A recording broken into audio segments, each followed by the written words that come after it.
Hey everybody, and welcome to the Daycare podcast. This is your host, Mr. Nipples and Nick, and tonight on the show we have our guest, Nicole. Hey Nicole, Hi there. how you doing? You want to tell us a little bit about your the whole story and everything? Oh, geez, where do I start? I have two beautiful children. My daughter is 7 years old now, but she was also a little bit premature. She was a month early. And I had a weird case of preeclampsia, which did not exhibit the normal stereotypical symptoms, I would say. Instead of having high blood pressure, didn't have clinically high blood pressure, but it was high for me. But because I didn't have a baseline from before I was pregnant, they had nothing to compare it to, so they wouldn't listen to me. So with her, I went into liver and kidney failure, and she came 4 weeks early. And then with my son, 7 years later, my headaches and the blood pressure issues started really early. So I was about 23 weeks when I started really feeling like something was wrong with my body. Then at about 25, after 4 visits to the ER for headaches that just would not go away, after 3 weeks of headaches, they finally sent me over to the bigger hospital that had a NICU that could handle the baby at 26 weeks. And they decided that they would allow me to give birth early enough that I didn't die in the process. So he came at 27 weeks exactly. Jeez, that's It early. was difficult to make the decision. They said, you could try to keep him in a little bit longer, but your risk of stroke is going to go up really high, and you could have a seizure any moment. You have all these really severe symptoms. We can try everything under the sun to see if we can keep him in longer, which I did. Over 4 days, they did literally everything you can think of to cure the headache, but nothing worked, and I hadn't slept in 4 days, and it was really miserable. So we as a family made the decision that the risks of delivering so early outweighed the benefit of keeping him in longer. And that was the last time you slept after you delivered, it was the last time you slept for 4 months. Yeah, pretty much. Mm-hmm.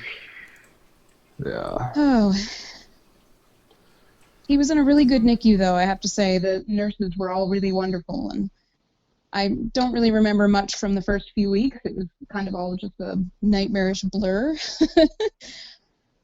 He got very sick after he was about a month old. He had a neck, which is basically when some of your bowel gets infected really badly. 50-50 shot of survival with that, and luckily he made it through. He had pneumonia at the same time. Because he was a preemie, his lungs were not functioning at full capacity. He was intubated for 2.5 months. So I never heard him cry. He wasn't able to be moved around much. I couldn't really hold him very much. He lived in an incubator with a light on him for about 2.5 months. Then he came off the intubation, and he was on tubes for another month and a half. And he really only came off the tubes a few days before we went home. So I had never seen his face, didn't really know what this baby looked like. And when he was first born, his skin was so transparent, you could see the network of veins underneath it. He was bright red. It was pretty scary. I know that's where he got his nickname from. No, the red hair. Yeah. You could tell he had red hair. As soon as he was born, you could tell he had red hair. So. Just like Daddy. Yeah. Eric the Red. He's kind of become a mascot around here. He gets brought up every now and again, and yeah. little fighter. He is definitely a strong kid. I can say now, that he'll be 8 months old tomorrow, and he has graduated from the NICU clinic. He's graduated from his pulmonologist. He's graduated from his eye clinic. He logistically has nothing wrong with him at this point. He's got chronic lung disease, but he's functioning at 70 or 80%, which is much better than most NICU babies at this stage. He's already rolling. He's standing up on his own. He's not crawling yet, but he's trying like hell. Well, there's some kids that walk before they crawl. It's odd. That's true. Maddie was. My older daughter was. She ran before she could crawl at all. She couldn't stop for a while. She would just run into things and fall over. That's wild. I never heard that before. She was busy. My Yeah, daughter he did surprises that. the hell out of all the doctors every time we take him in. He's doing so much better than they thought he could. How's the weight gain going? Doing great. That's He's good. He's not quite on the growth chart yet for his birth age, but for his adjusted age, which is 3 months later, he's solidly in the 80th percentile for everything. Well, don't let him tell you that means anything, because my little dude, he's less than 1 percentile for both height and weight. Mm-hmm. It just is what it is. It's just an average, as long as they're healthy. But he's doing so great now. I know at one point they were talking to you about putting a G-tube or a gastric tube in. And Yeah, that was scary. He was not finishing his complete feeds. And one way that they get around that is through a nasal tube that goes down into the stomach. He had a nasal tube, and they were talking about releasing him, but they didn't want to release him on the NG tube. Yep. So they were talking about the possibility of a G tube. But luckily, because we're military, it was an easy choice for the doctors just to keep him in until he could do it. We didn't have to worry about co-pays. We didn't have to worry about any of those other things that a lot of parents do. So The I know doctors were more than happy to keep him until he was ready to go home. I know his command was really good while he was in the hospital. Mm-hmm. He didn't set out to sea at all, so, I mean, was it light duty or? Not light duty. He just, because he sort of almost works an office job on the ship, Okay. It was easy for him to leave when he needed to. Okay. And he took some paternity leave. He didn't take all of it initially, took about half of it, and then when the baby came home, he took the rest. Oh, that's smart. That works out really well. Worked out great. Oh, yeah. I know you mentioned more than once that his command was being amazing with the little guy, so. They absolutely were. They sent us a knitted blanket and a little octopus. NICU babies love to hold on to the tentacles on an octopus. That's super cute. They sent us a little owl Hat. It was adorable. Isn't he in love with that octopus still? Well, the one that I made him, he was. I made him one before the command had a chance to send him one. We got little guy, my Harvey. We got him this little robot made out of not felt, but it's something like that. And he held on to the little arms, and it had little fingers on it, little felt fingers on it, which are long since gone. But Of course. he still holds on to those little arms when he sleeps. That's adorable. Yeah, it's I have retired the octopus now because I want it to last, so I put it in his memory box. Well, the wife is going to be making another robot to replace this robot. Nice. You have to do that sometimes. Now, like I said, I know that you guys' experience was vastly different than ours, and it was much more. There's a lot. In a lot of ways, it was a lot scarier, just because of the timing of the birth, and the complications. You and I talked while he was in, and we talked a fair share. Yeah. And how do I want to put this? I'm trying to be. Usually, this show is about a lot of joking and a lot of cussing, and I'm trying to keep it. Oh, don't hold your tongue on my account. Well, no, but there's Married to a sailor, Yeah, but there's people listening in, most likely from some of the special needs groups online tonight. So I'm trying to keep it within reason here. It was the hardest 119 days of my life. I will say that. And we had the best possible outcome, and I still have nightmares. I still wake up in the middle of the night to make sure he's breathing. I still almost wish we had a monitor, but the nurses were very clear that monitors sometimes just make you trust the beeping or not beeping and don't actually look at it. They do. We had a monitor for a while. There's no right answer to how you leave the NICU, but I think we had the best possible outcome we could have. Not to say that he's perfect, because he's had pneumonia twice since he's been home in the last 5 months. Last time you guys were on the road. We went up to visit my husband's family for his father's memorial, and he got sick while he was up there, and he spiked a fever of 103.7, and we ended up having to drive him into the closest hospital, which was still an hour and 20 minutes away. So that was a scary night. It's always scary when you take them back to the hospital because you spent however many days, and it doesn't matter how many days you spend in the NICU, it's too many. Yeah. But every time you had to leave without the baby, it was heartbreaking. The first night we left, after I was kept in for about a week, and then they made us leave. We couldn't stay forever. Obviously, he was going to be there long term. The first night that we left, I literally collapsed in the parking garage. I couldn't even. I still have nightmares about that day. It was awful. It's a perfectly normal reaction. It's finding out that doctors looking you in the eye, being honest, telling you that they don't know if your kid's going to make it is one of the scariest things you can hear ever. Mm-hmm. Every day, driving in there, and we lived 45 minutes from the hospital with no traffic. So driving in there twice a day to make sure that we were always there for the 2 hands-on times that we were allowed to touch the baby was difficult. You would park and you would just try your best not to literally run up across that parking garage bridge to get into the hospital. You said 45 without traffic, but that Portsmouth Hospital's parking, oh my goodness.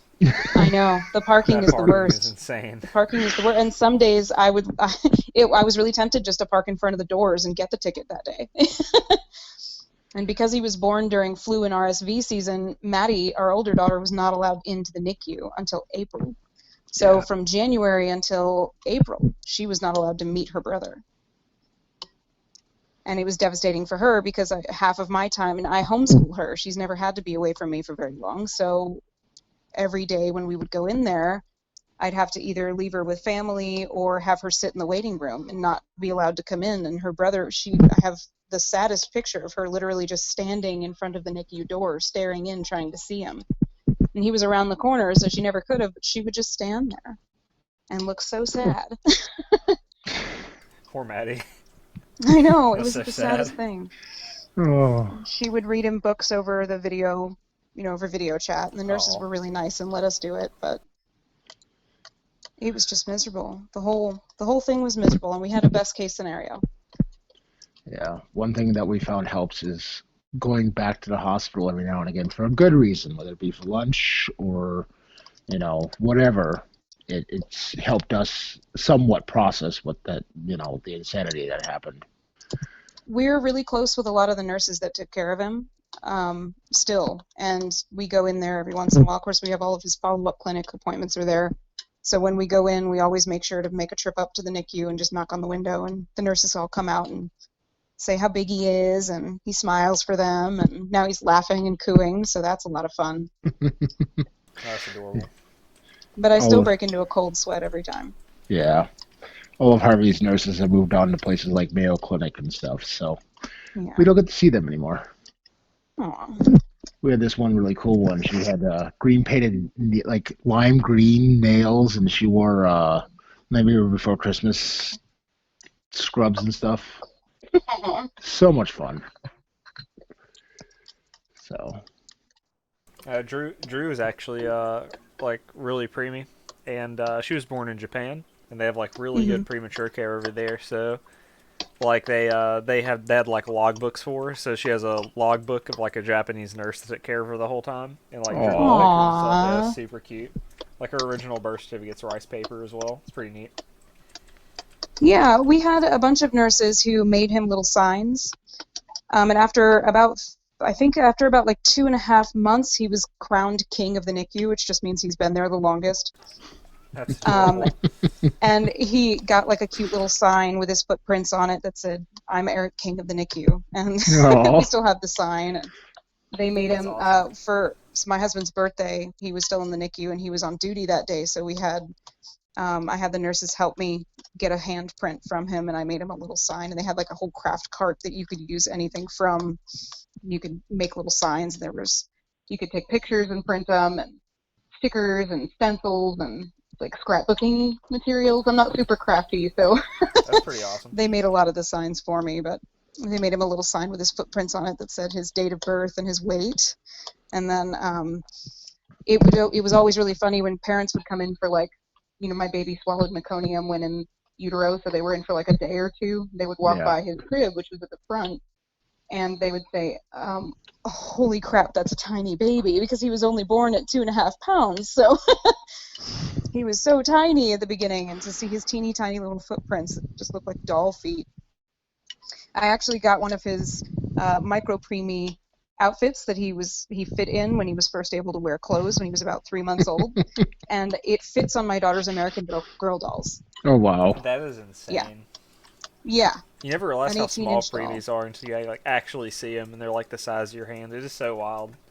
It's scary small. It's really scary. We had family that would visit, and you'd show them pictures and they just wouldn't understand, and then they would go into the NICU with us to see him, and without fail they'd burst into tears because it's incomprehensibly small. And he was giant for a 27-weeker. He was a full pound bigger than average. oh wow, that gave him a good chance. Yeah. I swear, we could not have been luckier. He only got really sick a couple of times, and he only needed one surgery for his hernias. We had somebody looking out for us, that's for sure. Yeah. Oh yeah. Yeah, it's some of it is just dumb luck. I hate to say it. It's. Oh yeah. Absolutely. Yeah.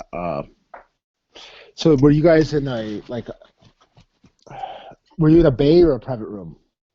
They don't have private rooms at Portsmouth. They have 25 beds. And when we were in, they were never under 22 babies. Oof.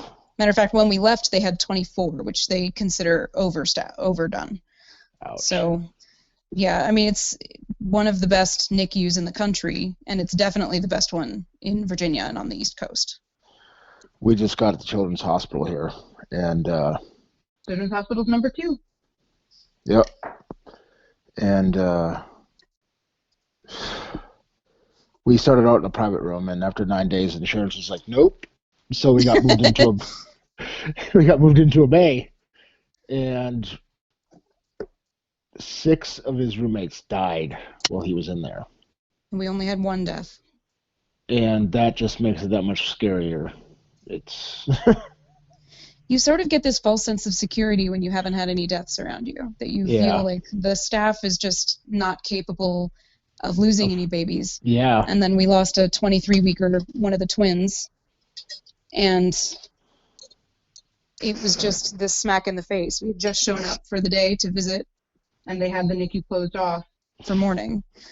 And it was just, it's difficult to face that kind of mortality, to be reminded that You're still in dire circumstances. you're here because you can't survive outside. And then the nurses, they handle it so darn well, and I know it's gonna hurt, but they're champs. They make sure you feel like you're safe and comfortable, even though they just lost somebody, and it's just. They're superheroes. Yeah. They're nothing short of superheroes. Yeah, my mom's been a nurse since before I've even been alive, and Well, that's not that long. oh come on. You're kind of young, kid. I know, but still, it's You're a talking hot to the old minute. people here. It's a hot minute to be a nurse. But she was a nurse. She's been a nurse for like a super long time, And there have been times when she came home and she was like super upset. But like, they don't show it all day, but they get home, and Oh yeah. they definitely feel the losses they have in their like areas. My mom got her LPN in 72. Oh, wow. I'm not saying that that's like super old, but She got her RN in, I think, 85. Yeah, she's been. that's like 2 years before I was born. She's 60. She's been around. 7 this year. 68 this year. Yeah. Yeah, she's worked just about every floor in the hospital. I believe it. Mine has as well. She's pretty much gone to every different floor. She worked in the ER. She was a doctor's assistant for a while. She did like all kinds of stuff. She does like the discharging type stuff now, I believe. Yeah. Yeah. I'm sure that's a nice break to watch My people mom- leave instead of Maybe not. Yeah. My mom does walk-in clinic twice a week now and does the rest of it insurance. She just can't handle yeah. I couldn't do it. She said out of all the jobs she had, NICU and what was the other one? What's oncology are the worst. Oh, yeah. I mean, I don't even pretend to be able to understand how they're capable of doing what they do. Yeah, There's no way I couldn't do it. No. I mean, it's bad enough that we were there for a few hours a day, and I could barely stand the emotion of just being there, even when everything was going fine. There's no such thing as a good day at the NICU. Yeah. Well, there is. It's called discharge day. But even then, Even when you leave, it sticks with you. It does, but that's the one good day. Is the Yeah. day you leave. I think that was one of the hardest parts for us, being in there for so long was literally everyone who came in after us left. We watched probably 100 people leave. And every time we just sat there rocking our baby. Yeah. And we never knew when it was going to come. There was never a timetable. It was just, well, whenever he gets off the intubation, then we can work on getting him on room air. Whenever he gets off the feeding tube, we can work on feeds. You know, whenever he gets off being able to swallow properly, then you can try to breastfeed. And it always feels like one step forward, 6 steps back. So, from your posts, I see he's starting baby food. he is. He is eating real food. That is exciting. That's a huge step in life. I know, and he's so excited. He loves food. It runs in the family. We all love food. So, what are you using to puree?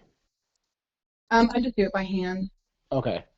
If you ever want to break down like proteins, and I know it's a little bit more expensive, but because he's a preemie, you might be able to get insurance to cover it. There's this thing called Vitamix, right? So I have a baby bullet. I just don't like it. Okay. Well, the Vitamix is a restaurant-grade blender, and we got insurance to cover like 90% of it for him because, he's tube-fed still. Right. Granted, he does eat little bits here and there, but we did a week trial without his tube and, without hooking him up, and he lost 1.5 pounds. So, yeah. That's hard. Well, but this thing, if you put you can put your veggies, your meat, and broth or water in there, turn it on for 3 minutes on the highest setting, and it is boiling. That's great. That's awesome. Yeah, we puree everything, roast, pork chops, whatever for him, and just send it through. That's fantastic. So, I really wanted to do baby-led weaning with him, like I did with my daughter, but unfortunately, he's developmentally behind enough that I really wanted to give him the upper hand on the allergens. So I've been giving him purees for now. They've changed since your daughter was little. They've changed some of the start dates for eggs, peanut butter. Okay. Yep, we started it 5 months actual, so about a month after he came home. Okay. Just some parents don't believe me when I tell them that they've changed dates. Oh no, I'm a scientist. I try really hard to keep up to date with the most current things, and I know you can find 100 different ways to look at stuff, but I also asked his nutritionist about it, and she agreed. Yeah. That's one thing that we were, careful about with our other one, and this one, it's like, well... Totally different. Yep. So, and it's proving to actually be beneficial to, to start some of those things earlier. Mm-hmm. So texturally, what's his favorite? I mean, are you giving him like crackers or gum on, or just purees, or? We tried a couple of teething biscuits. He's not a huge fan. He likes bread crusts. Oh, yeah. And I bake my own bread. He loves bread crusts. Oh, yeah. And he does not like them if they're too liquidy. So instead of doing like the Gerber baby foods that are all completely liquid, I make them myself and make them just a little bit chunky so he can sort of feel like he's eating real food. Yeah. He seems to really be enjoying that. My son's favorite right now is pumpkin banana carrot.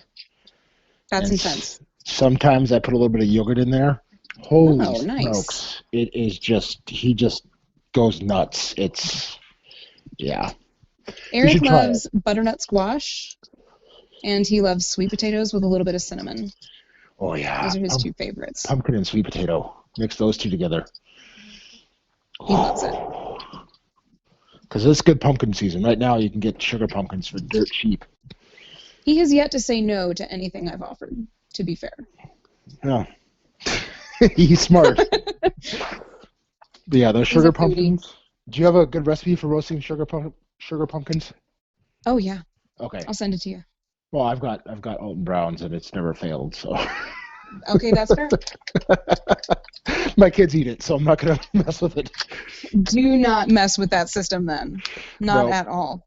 No, yeah, they think it's pumpkin pie, and it's not pumpkin pie, but it tastes It's pretty good much enough, pumpkin pie. Yeah. Pretty much. Yeah, my daughter is more picky than my son is at this point.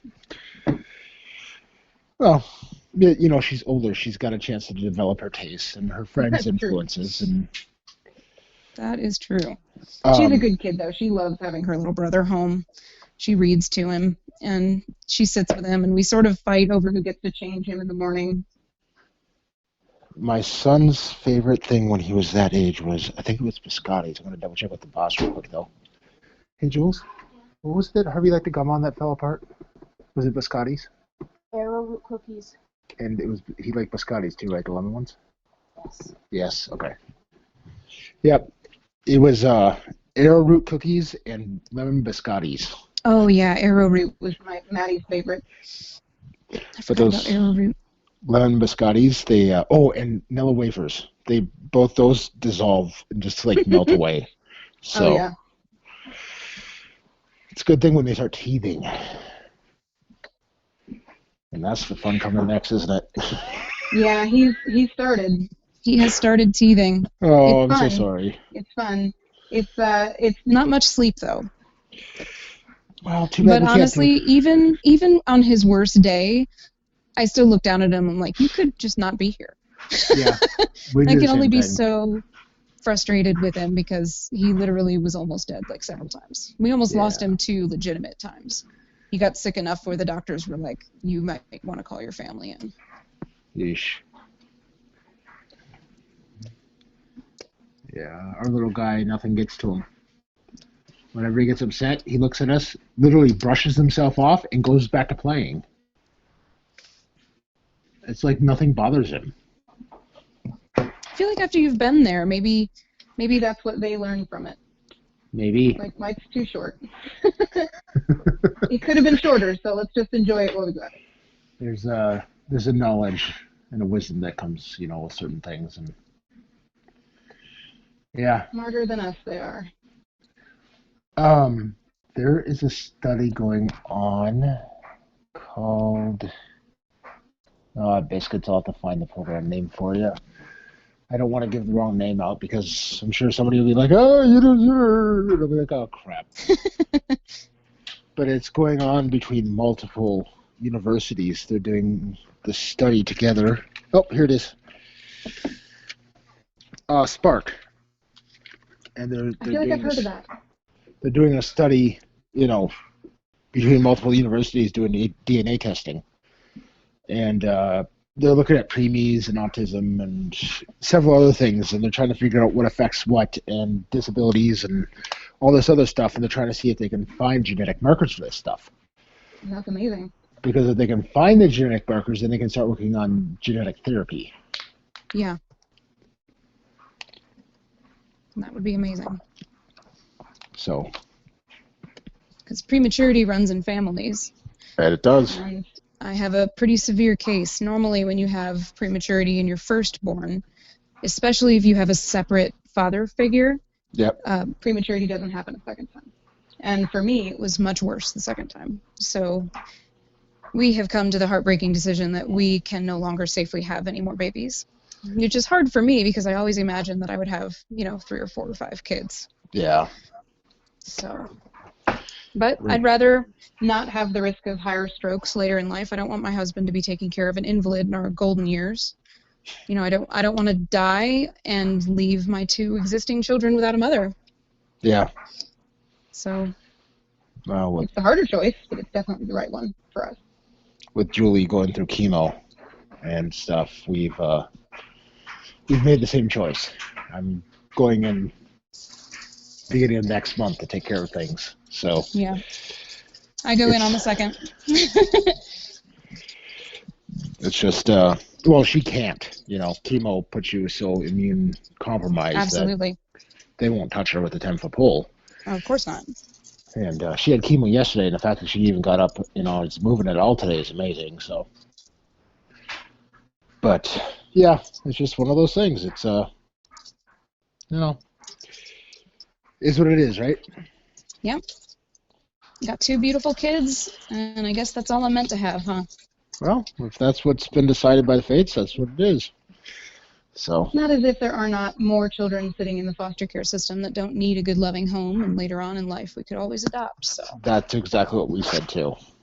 We're like, once kids are a little bit older, and we could always look at adopting. So, all right. One thing that we have covered on the show in the past is PTSD, and a lot of people think that it only comes from things like combat or a car accident, but it's one of those things that happens because something messed up happens in your life. And I know a lot of people that have been in your situation have PTSD from it. Are you want to talk about that at all, or? oh, sure. Yeah, I feel like I hesitate to talk about it only because there is kind of that stigma that PTSD only happens when you're, a veteran. And I don't want to take away from that because but PTSD from a NICU stay is no less valid. No, it's not. It's perfectly valid. It's a natural response to something horrible. It's one thing if you have a child who gets sick and the child is in the hospital for a week with something and then they recover and they're back to a normal, healthy child. It's a whole nother thing when you don't even know if your child will survive birth. And then you don't know if they'll survive their first moments alive. And then you don't know if they'll survive their first week or their first month or their first year or the first time they try to take them off the intubation or if they'll aspirate in their sleep when you get them home. And all of these things are really legitimate fears for NICU parents. I was not kidding when I said literally every time we came into the hospital, even if I had just called the nurses to check on him, I would literally run up to the NICU to see if he was still there and breathing. And until I saw him and put my hand on him and knew that he was alive, I was not comfortable. Yeah. And sitting there is such a surreal experience that you don't really deal with the emotions of the real risks that are happening right in front of you while you're there. Because all that matters is you're there. All that matters is getting through this day. Yeah. Getting to the next milestone. And then you get home and you've had an entire nursing staff, an entire doctoral staff supporting you this whole time. Now all of a sudden it's your job to keep him alive. And he's no less small than he was the day before. He's no less early than he was the day before.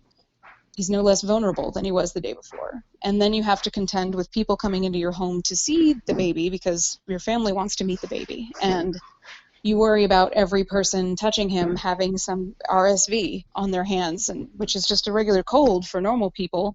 But for babies, it's deadly. Even for healthy babies, it's deadly. You worry about whether or not you should take your kid to the homeschool co-op anymore because half of those kids don't vaccinate I still worry. I mean, he's 8 months old. He's perfectly healthy. He's doing fantastic. He's been removed from every medication he was put on when he was there. And I still don't let anybody hold him unless I really know them. And I still make sure to say, please don't kiss the baby. And I still hang a little sign on his stroller that says, don't touch me. I may sound rude to some people because I'm like, don't get near my baby. Don't touch my baby. And they may think that I'm just a prude, but the common cold lives on you for 3 days before you show symptoms. The common cold could kill my kids. Yeah, it's... And I still have nightmares where I saw him turn blue when in the NICU several times. And that memory does not fade. It just doesn't. It comes back crashing in anytime that you're overtired. Or he has a cough because he has picked up some little rhinovirus thing. Or they You eat stop too everything much you're and doing to look at them. just eating too much, and they spit up. You're like, oh my god, what's going on? And You worry about them aspirating every time they spit up. yeah, And it's just so difficult. It's difficult to talk about it because there is the stigma about who deserves to have PTSD and who doesn't. well, that's And, one of the... it doesn't... For me, therapy is not a really, talk therapy is not really effective for me. But I'm on medication because I can't. I just can't. I can't deal. It's just too much. It's too hard. There is a organization out there, and I'm just putting this out there for anybody that needs it. It's called Postpartum United. And they cover not just postpartum, but things like PTSD from NICU. They cover a lot of those things because... Oh, yeah, that's not even to mention the postpartum depression. I also have that. Yeah, it's Those are two Postpartum separate... International. That's what it is. And I don't know if you watch Food Network at all, but Artie Sequeira, I think that's how you say her last name. I probably butchered it. Please don't email us and cuss me out for that. She has raised a lot of money for him because, she's open about the fact that that's a battle she has, is postpartum with all 3 of her kids, and we need to end the stigma on mental health, and that's part of the problem in this country. Is people get these set ideas on who's allowed to have what, and who's allowed to be affected, and it's killing people. Yeah. It absolutely is. It's one thing to have a normal baby and to have postpartum depression because that could hit anyone. Literally anyone. You could have a perfect birth and the most support, no money problems, and perfect insurance, and still have a hormonal imbalance that causes you to have postpartum depression. Yeah. But then you add all of these other triggers to it. And the PTSD comes around when you're least expecting it, like it does with everything else. The smell of the soap at Walmart in their public bathroom smells just like the one that they used at the NICU, and I sat sobbing in a corner for 20 minutes because it just brought all those feelings back. And that's as legitimate a PTSD encounter as anybody else's. There's that, we got a cooler. Now, the beeping up in the NICU. Only somebody that's been in the NICU knows that beeping. Oh. And I can't take it. There's a cooler. The Food Lion's beeps on their cash register sounds the same. Yeah. I had to stop shopping at Food Lion. I legitimately stopped shopping at Food Lion. There's a cooler at our local Walmart that makes the same damn beeping. Oh, that's the worst. Which also sounds like his food pump. Oh my god, I can't even imagine. I can't get away from the beep because he lives on the food pump. Oh. So. But I'm thankful for the food pump because without it, he wouldn't be here. So, but yeah, it's one of those things. It's a journey that I wouldn't wish on anybody. It's yeah. I hate having to respond to people when they say, "Oh, I'm so sorry you had to go through that." Like, what do you say to that? Like, I'm glad it's over. That's about all I can say. That's all I can come up with in my head that doesn't sound condescending. I'm not sorry for it. I got my kid out of it. Yeah, I'm glad that it's over. Yeah. But that's about all I can say about it. Like, it sucked. It sucked when I was going through it, but I'm glad that it's over. Yeah. What else can you say? So we got, I got to share a little horrible story about when I was up there. One of his roommates, teeny tiny little thing, almost 3 pounds. I read the crib card. I shouldn't have, I'm not supposed to, but. You can't avoid making friends at the NICU, though. Well, that's just it. there was nobody there for this baby. Oh, that's Parents gave horrible. birth and moved 6.5 hours away. I can't even imagine. The baby died just a couple days before we left the NICU.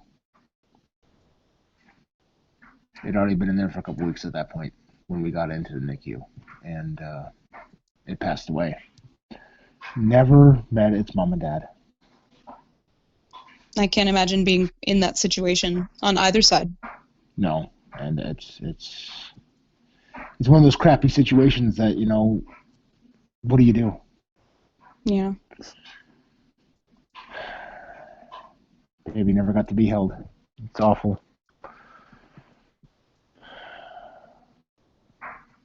I swear we were so lucky with our nurses. They were so caring and loving. We had to go out of town when my husband's father passed away. We were gone for 6 days. We had to drive up to Illinois to take care of his final affairs. Yeah. And while we were gone, he was still in the NICU, of course, so the nurses would send me pictures, and I would call them a couple of times every day, of course, once in the middle of the night. And they would send me pictures of him looking normal, and, you know, they'd dress him up in cute little outfits that my sister lovingly provided and send me photos. They changed him like 3 times a day, I'm sure, just to make sure that I could see that he was doing something, that he was being loved on. Yeah. And they had moved him back into the corner where the only windows in the NICU are. And it's kind of we don't think you're going to be in a whole lot of trouble corner. So once you get moved further away from the front, where most of the nurses are, it's sort of a badge of honor saying, you know, I've survived this far and I'm probably going to be okay. They put him back in the corner, and there was the nurse's station right next to him, and the nurse would routinely take him out of the crib and hold him up against her chest while she was charting. Oh. And I got several pictures of his favorite nurse doing that. She's still very, very close with us, and we text her and meet up with her to have lunch all the time. That's great. That's really nice. Yeah. We got really lucky with our nursing staff. We had a bunch of nurses who would demand to be his nurse for the day, and so they would end up trying to come in earlier than the other nurse to put their name on his roster. And then when we figured out that we could have primaries, that we could choose our nurses, we only had time to choose one before the other 2 slots were filled up by nurses who just wanted to be his primary. They have volunteers at our local children's hospital, you know, that come through and hold babies, you know, and stuff. And the volunteers literally fought over who got to hold Harvey. It's the problem with having cute babies. You can't even handle it. Yeah. And the problem is they grow up and they know they're cute. I know. I'm screwed. I got 2 beautiful babies. 2 wonderful, well-behaved kids, and he's a real happy baby. He's not colicky, and he's just really happy and loves to smile. And because he was in the NICU for so long, he's really accustomed to doctors and nurses. So anytime we take him back, he's just smiling at them and talking to them. And Harvey does the he's same wild. thing. Unless they look at his button. They look at his button. He's like, nope.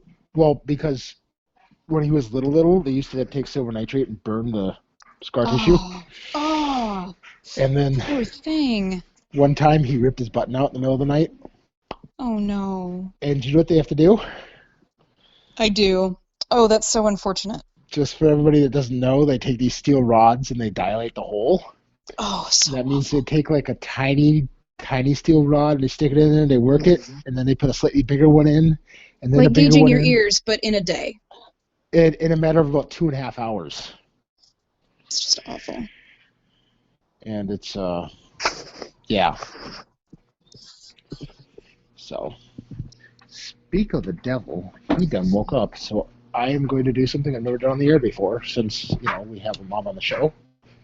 I got him. Come here, buddy. You want to say hi to everybody? No? Okay. So, how is Eric's vocabulary coming? How is his what now? Vocabulary. He's still only doing goos and gahs. He's strings of vowel sounds. He's not really saying any words yet, but that would be still early for a normal 8-month-old. Yeah. Well, it never hurts to ask. I swear I think he can say I love you. It's the rhythm, the way that you say it. He's trying to copy the Yes. rhythm. He copies the rhythm and the vowel sounds. So I'm Yep. I'm gonna count that as him saying I love you. He at least Close he enough. understands what it means. Yeah. Yeah. Our little guy makes a lot of those sounds, but because he's almost 2, he's considered nonverbal. Yeah. So sign language has become my new. It's become my third language. Oh yeah, we're starting to teach him sign language, baby sign language, just like more and hungry and drink and all done. And Yeah, we're learning ASL. So, because it's probably going to be the way of life for us. Yeah. Oh yeah. Cute. Can you say hi? Buddy.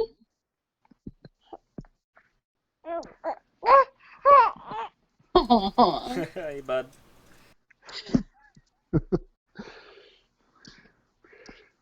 All right. Well, we are almost to the 1 hour point, aren't we? We're at what 50 minutes now? 46. Oh wow. Okay. Well then, let's. Should we do the tradition, or should we give Nicole a pass? Just, well, if she has a story she wants to share, I don't see why not. Do you have an embarrassing story you'd like to share? an embarrassing story? Yes, Yep. actually, I have a NICU embarrassing story. Well, there you boy. go. So, when we were first at the NICU, after I was discharged, one of my husband's Chiefs also had a 27-weeker, a little boy who's in the NICU, at the same NICU. and he was about to be discharged When we were just coming in. So one day I came in to go visit Eric, and as I walked in, I had just spoken with this chief. and she said, "Well, go and peek over at him, you know, just go see him because he's got like a little octopus thing that's really cute." And I hadn't made one yet, so I was gonna kind of scope it out. So I walk over And I go down the far, there's 3 rows in the NICU, and I go down the far row, and my kid's in the second row. And so a nurse comes over to me and is like, "What are you doing?"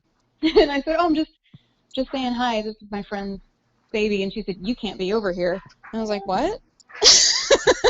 And she said, you're not allowed to go near anyone else's baby. And I'm just like, oh, Super sorry. I'm just going to walk away. Mm. And then every time I Saw that nurse for like a month. It was really embarrassing. She didn't hold it against me. I just didn't know. But we'd been there for like 2 weeks already, so there was no way that I should not have already known this. But no one explained it to me, so I didn't know. Yeah. they have Oh. since come out with a NICU video, A welcome video, which we are featured in actually, that Oh, that tells sounds you good. like the rules and the culture of the NICU. so that you're not just kind of thrown in like, "Hey, good luck with that." Dang, that's pretty neat you're featured in it. Yeah, it's weird. It's weird. I'm on YouTube. I'm YouTube famous now. I guess now I'm podcast famous also. You were just there so long they were just like, might as well put him in. Yeah, pretty much. It's awesome. Harvey's button has been added to the Children's Hospital's button procedure manual. Nice. We're all a little famous. Look at us. I will expect my royalties in gold bar, please. I think you got something better. I think we got a kid on the deal. That's true. He's my little rose gold bar.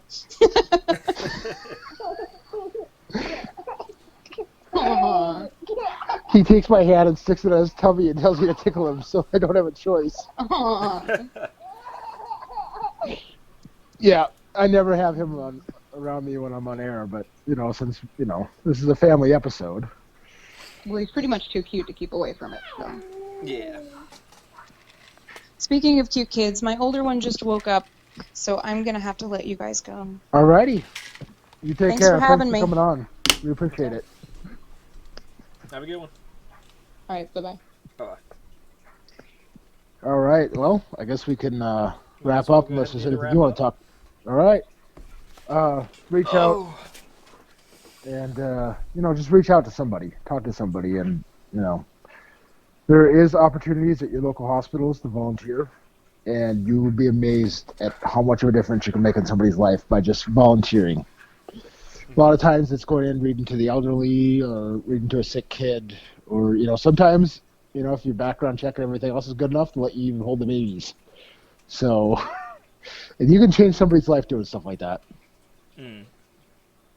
So don't be afraid to reach out and volunteer. It's an amazing thing to do.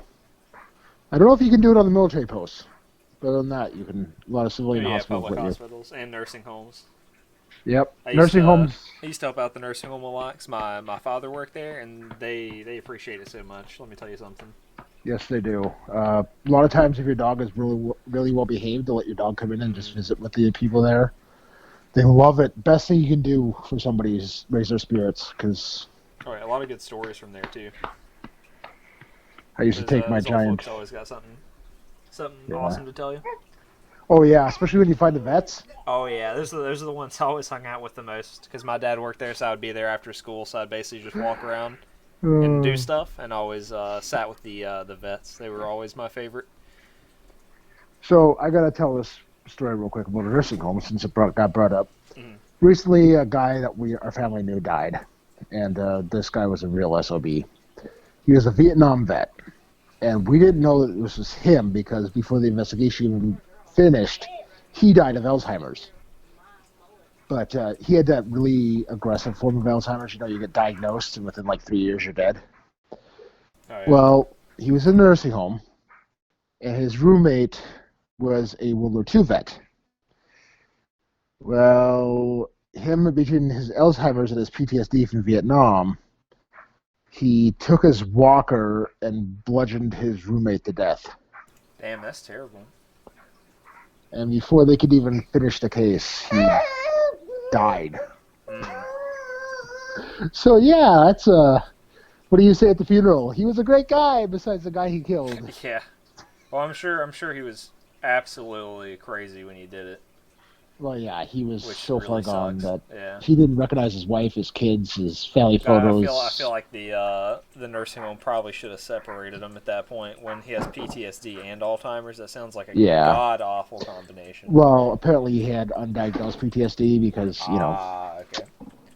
So Yeah, I well, know usually when they're aggressive, they'll separate them a bit so they don't. Well, he'd never been him. aggressive. Oh shit! Well, that's random. He must have had a random PTSD. Yeah. Well, he was a retired police officer while too. He was completely, aloof because of the. Yeah. That's a terrible combination. Couldn't imagine. So yeah, it was one of those things. But this guy was a real jackass in life. He's one of those guys you just want to punch. Yeah. So, not to speak ill of the dead, but he was a bastard. Yeah. As I speak ill of the dead. Ooh. So, like I said, volunteer. It's good for you and good for everybody else. Oh yeah. You'd be amazed at what it can do to help with your mental health. Volunteering. Always assist your community. In fact, didn't you just do a trash cleanup? Yeah. Yep. I organized and did a trash cleanup at the Sandy Bottom Nature Park here in Hampton Roads.